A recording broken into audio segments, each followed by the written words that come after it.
Hello, good evening. My name is Sandra and as always, I'm here for business. Now, some independent power producers, which currently supply about 1,500 megawatts of electricity, have threatened to shut down if PDS does not pay them debt owed them. They are therefore giving PDS 8 working days to pay the over $700 million debt or shut down.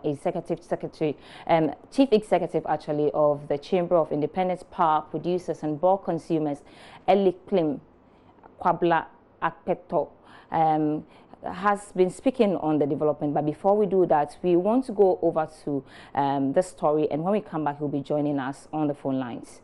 We don't have any agreement with the IPPs, please. So the agreement we have stands in the name of EC. We don't have a direct agreement with IPPs. What I know is that we are following through the concession agreement, and so far we have honored our obligation under the concession agreement. So if there's anything, probably going forward, we need to sit with all the parties, and then the issue is resolved. In terms of paying for power, I told you that we don't have any agreement with the IPPs as I speak. What I know is that we have an agreement with ECG, who is a bulk energy supplier for now. And so if there's any challenge, I think that people cannot blame us for now. And I'm sure that there are technicalities. That's why I did mention the fact that under the concession agreement, there was a concession agreement, and there was various agreements signed under the concession. And I'm saying that so far, we have honored our obligations, all our obligations as I speak. So maybe going forward, we may have to issue a statement to that effect. Let's go over to the phone line to speak to the CEO of the Independent Power Producers and Bulk Consumers Association, which is in a person of Eliklim Kwabla Akpeto. Thanks so much for your time and welcome to Joy News. Thank you. Good evening to you and your listeners. Good evening. In your statement, you indicated that ECG owed you $400 million, and as of the time PDS took over.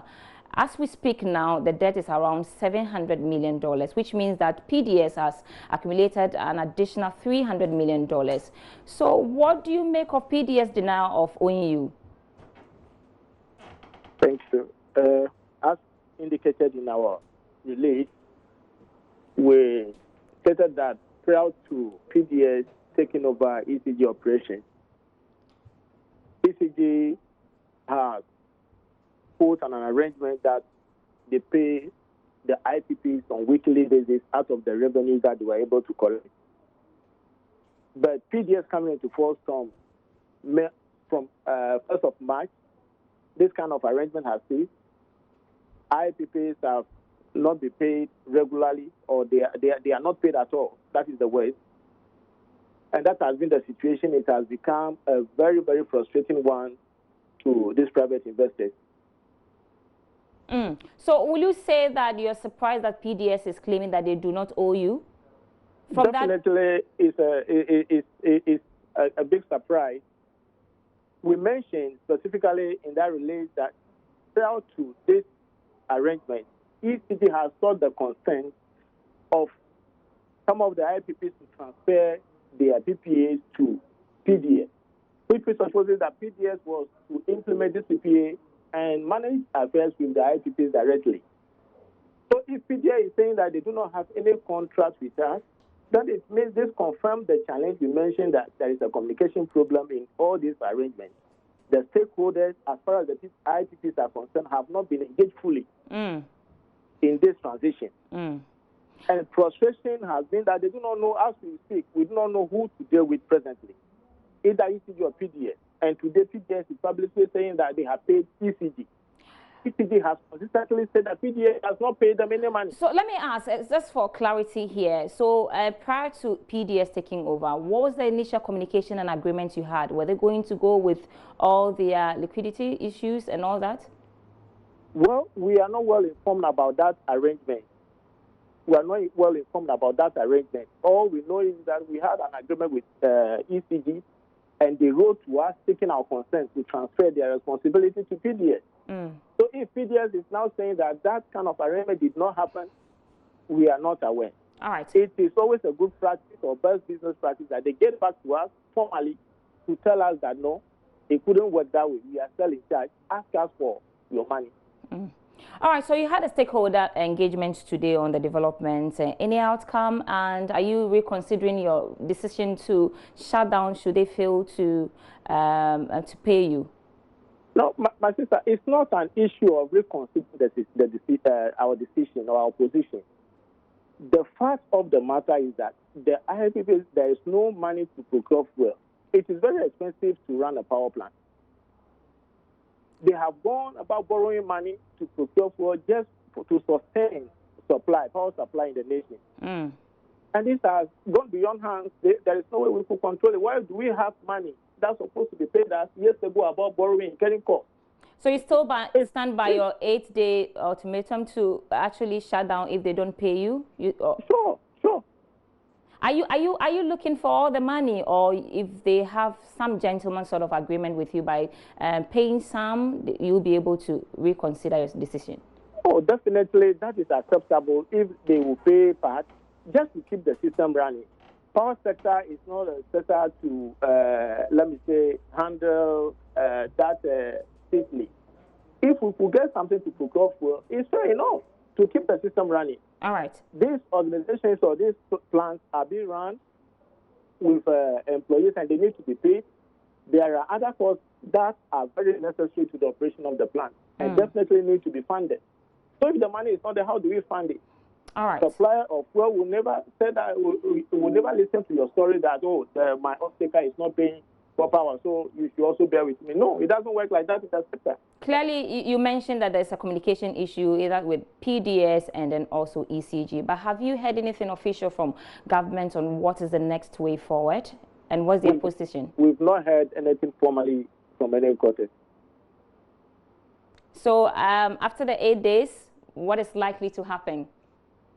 Oh, as I mentioned, the option is to shut down, or either to shut down or reduce load drastically because we can't sustain the cost. I'm grateful for your time, Chief Executive Officer of Chamber of Independent Power Producers and Bulk Consumers. Welcome. Eli Klim Kwabla Apetobo. Thanks for your time this evening on the situation. We want to go and check out other news elsewhere, and stories that has been making headlines in the local front. This explanation is coming at a time that there have been growing concerns about the country's rising debt stock. Since this new administration took office about some 2.5 years ago, the total debt stock has gone up by about 115 billion Ghana cedis to 189 billion Ghana cedis, ending March this year. Some have questioned government continuous borrowing because some were expecting some freeze on these fresh borrowings to help contain the situation.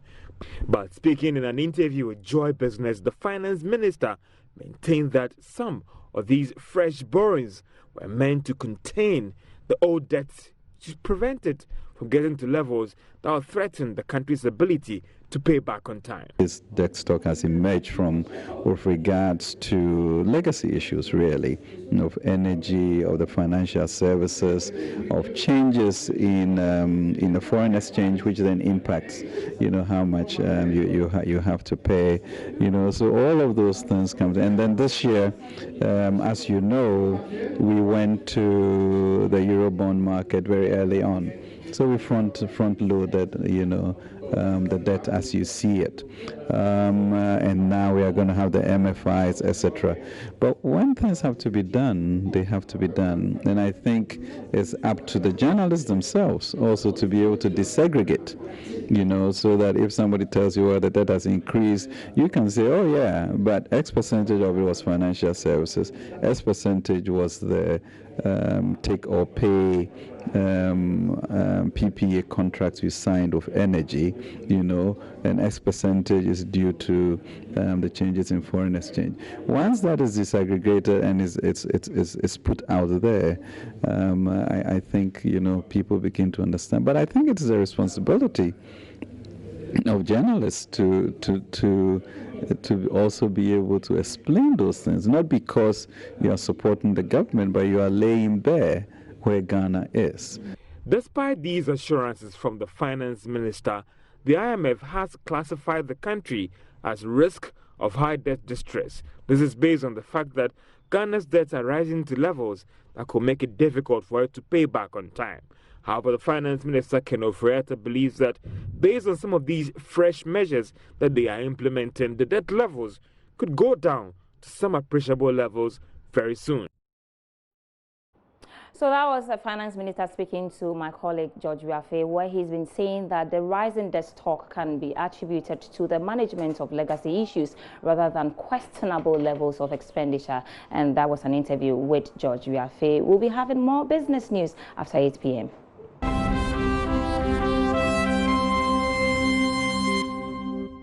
Hello again, you're still watching Joy News Prime. Let's do the second half of business. A stabilization fund for cocoa farmers has been established by the world's two leading cocoa producers, that is Ivory Coast and Ghana. CEO of Cocoa Board, Joseph A. Dubois, at the maiden engagement, noted that the special fund will be used to cushion farmers against volatile cocoa prices on the world markets. There's more in the following report.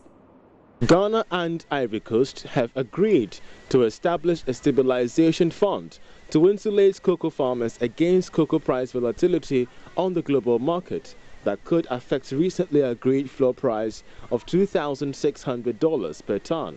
This agreement comes at a time when some international buyers have complained that recent floor price could push companies to buy their beans elsewhere.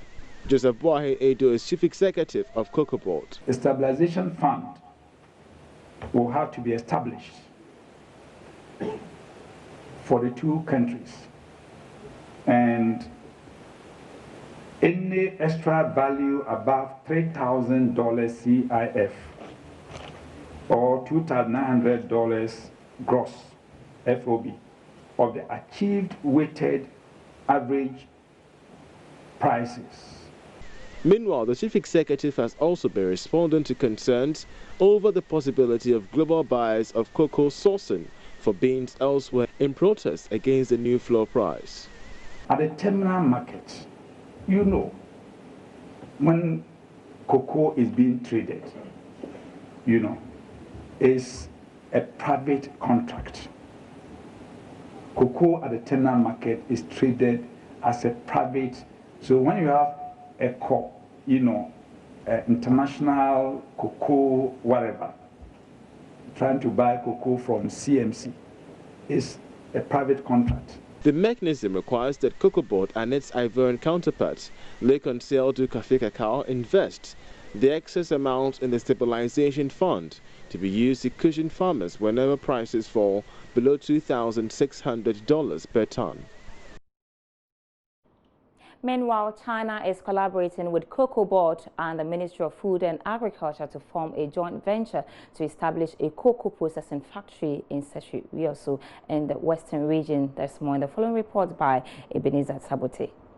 The cocoa processing facility, expected to be constructed before the end of this year, is receiving a $40 million grant from the government of China as its contribution towards adding value to the golden pod before it is exported. Beyond this, China is courting other private sector businesses to come on board to contribute further. The facility, which is estimated at about $100 million, will process cocoa into chocolate and wine for export to the Asian market. Minister of Agriculture, Dr. Fia Koto, made the disclosure after engaging stakeholders in the cocoa value chain at a seminar in Accra. They rather invite private Chinese companies to come and also invest in the same venture.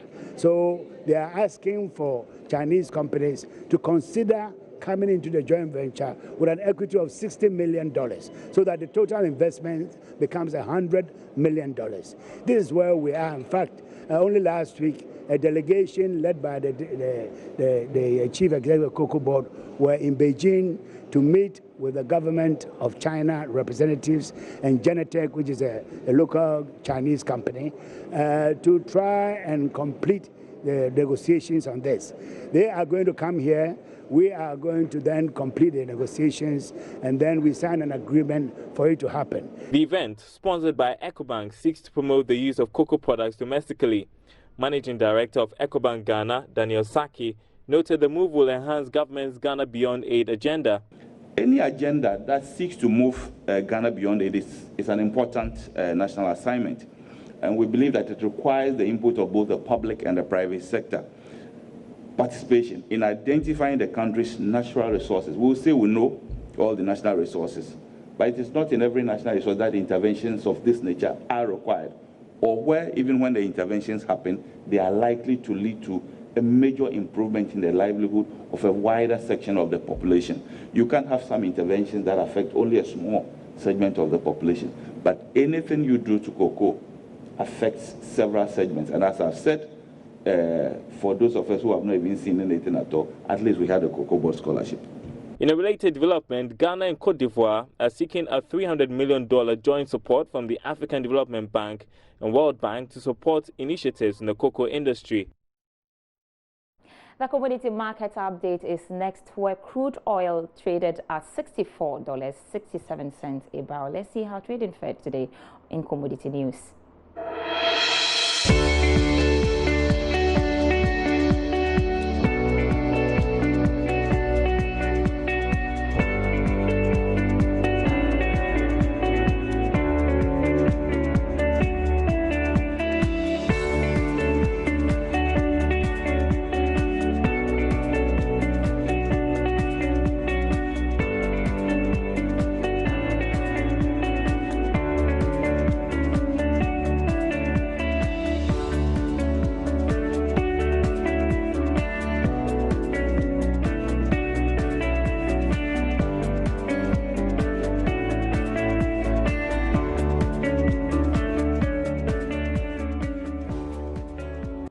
In other news tonight, layoffs have started at Deutsche Bank with over 18,000 job losses. Have the details in international business news. Deutsche Bank has made the first of the 18,000 job cuts announced on Sunday as part of a radical reorganization. Staff working in share trading in London, New York and Tokyo were told that their jobs were going. British Airways is facing a record fine of £180 million for last year's breach of its security systems. The airline, owned by IAG, says it is surprised and disappointed by the penalty from the Information Commissioner's office. That's all for Business Tonight with me, Sandra Sinam Afenu. There's more news on our website, myjoyonline.com/business. Have a great evening.